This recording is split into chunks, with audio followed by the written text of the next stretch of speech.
വെറും 6 മാസം കൊണ്ട് ഡിഗ്രി സർട്ടിഫിക്കറ്റ് എന്നൊക്കെ കേട്ട് ഒരു അംഗീകാരവും ലഭിക്കാത്ത സർട്ടിഫിക്കറ്റ് ഒക്കെ വാങ്ങുന്നതിന് മുൻപ് നിങ്ങൾ ഇതൊന്ന് ശ്രദ്ധിക്കുക.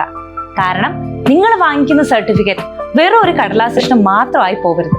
PSC UGC അംഗീകാരത്തോടു കൂടി ഒരു കേന്ദ്ര ഗവൺമെന്റ് ഡിഗ്രിയാണ് നമ്മൾ നേടിയെടുക്കേണ്ടത്. ഏറ്റവും ലളിതമായ പഠന രീതിയിലൂടെ പ്രായപരിധിയില്ലാതെ കേരളത്തിൽ എവിടെയിരുന്നും പരീക്ഷ എഴുതി BA, BCom, DBA, BSW എന്ന കോഴ്സുകളുടെ ഡിഗ്രി സർട്ടിഫിക്കറ്റ് കരസ്ഥമാക്കാം ബാസ് സ്റ്റഡി സെന്ററിലൂടെ. Join now. ഹായ് എവരിവൺ, ബാസ് ഡിസ്റ്റൻസ് ഡിഗ്രിയുടെ മറ്റൊരു വീഡിയോയിലോട്ട് സ്വാഗതം.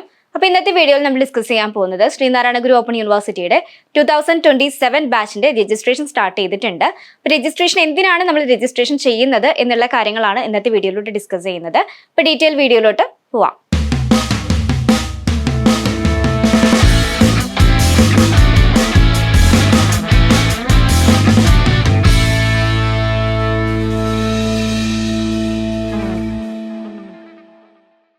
ശ്രീനാരായണ ഗുരു ഓപ്പൺ യൂണിവേഴ്സിറ്റിയിലേക്ക് അഡ്മിഷൻ എടുക്കാൻ താല്പര്യപ്പെടുന്ന വിദ്യാർത്ഥികളാണ് നിങ്ങളെങ്കിൽ താഴെ കാണുന്ന നമ്പറിൽ കോൺടാക്ട് ചെയ്യുക.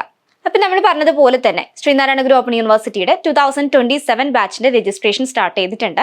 അപ്പോൾ ഈ ഒരു രജിസ്ട്രേഷൻ ചെയ്യാന്ന് പറയുമ്പോൾ നമുക്ക് ഒരുപാട് പേർക്ക് സംശയം വരുന്നതാണ്, എന്തിനാണ് ഇപ്പോൾ രജിസ്ട്രേഷൻ ചെയ്യുന്നത്, അല്ലെങ്കിൽ അഡ്മിഷൻ എടുത്തിട്ടുള്ളതാണല്ലോ, ഇനി രജിസ്ട്രേഷൻ്റെ ആവശ്യമുണ്ടോ എന്നുള്ളതൊക്കെ പല കുട്ടികളും ചോദിക്കുന്ന സംശയമാണ്. അപ്പം നമുക്ക് ഓരോ സെമിസ്റ്ററിലും നമുക്ക് രജിസ്ട്രേഷൻ വരുന്നുണ്ട്. ഓക്കെ, അപ്പോൾ സെമിസ്റ്റർ രജിസ്ട്രേഷൻ നിങ്ങൾ കംപ്ലീറ്റ് ചെയ്യേണ്ടതാണ്.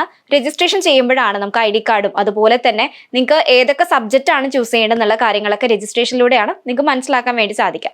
അതുപോലെ തന്നെ രജിസ്ട്രേഷൻ കംപ്ലീറ്റ് ചെയ്യുമ്പോഴാണ് നമ്മൾ ഈ ഒരു ശ്രീനാരായണ ഗുരു ഓപ്പൺ യൂണിവേഴ്സിറ്റിയുടെ സ്റ്റുഡൻ്റ് ആയി മാറുന്നത്. ഈ ഒരു സ്റ്റുഡൻ്റ് ആയി കഴിഞ്ഞെങ്കിൽ മാത്രമേ നമുക്ക് തുടർന്ന് പഠിക്കാനുള്ള അവകാശം നമുക്ക് ഈ ഒരു ഓപ്പൺ യൂണിവേഴ്സിറ്റിയിൽ വരുന്നുള്ളൂ, ശ്രീനാരായണ ഗുരു ഓപ്പൺ യൂണിവേഴ്സിറ്റിയിൽ ഉണ്ടായിരിക്കുള്ളൂ.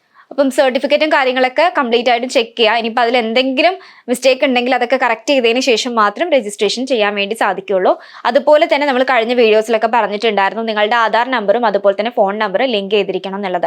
അപ്പം നമുക്ക് ഈ ഒരു OTPയും കാര്യങ്ങളൊക്കെ വന്നു കഴിഞ്ഞെങ്കിൽ മാത്രമേ നമുക്ക് രജിസ്ട്രേഷൻ കംപ്ലീറ്റ് ചെയ്യാൻ വേണ്ടി സാധിക്കുള്ളൂ. അപ്പോൾ ഇത്തരത്തിലുള്ള കാര്യങ്ങളൊക്കെ ശ്രദ്ധിക്കണം. പിന്നെ അത് മാത്രമല്ല, രജിസ്ട്രേഷൻ കംപ്ലീറ്റ് ചെയ്യുമ്പോഴാണ് നിങ്ങൾക്ക് ഇപ്പോൾ യൂണിവേഴ്സിറ്റിയിലേക്കുള്ള സീറ്റ് അവൈലബിലിറ്റിയും അതുപോലെ തന്നെ ടെക്സ്റ്റ് ബുക്കും കാര്യങ്ങളൊക്കെ പ്രോപ്പർ ടൈമിൽ നിങ്ങളുടെ കയ്യിൽ കിട്ടുള്ളൂ. അപ്പോൾ ഇത്തരത്തിലുള്ള കാര്യങ്ങളൊക്കെ നിങ്ങൾക്ക് ചെയ്യണമെന്നുണ്ടെങ്കിൽ രജിസ്ട്രേഷൻ കംപ്ലീറ്റ് ചെയ്യേണ്ടതായിട്ട് വരും. നിങ്ങൾക്ക് തുടർന്ന് മുന്നോട്ട് പഠിക്കണം എന്നുണ്ടെങ്കിൽ കൂടി നമുക്ക് രജിസ്ട്രേഷൻ കംപ്ലീറ്റ് ചെയ്ത് പോകണം. രജിസ്ട്രേഷനുമായി ബന്ധപ്പെട്ട് എന്തെങ്കിലും സംശയങ്ങൾ ഉണ്ടെങ്കിൽ നിങ്ങൾക്ക് താഴെ കമന്റ് ചെയ്യാവുന്നതാണ്.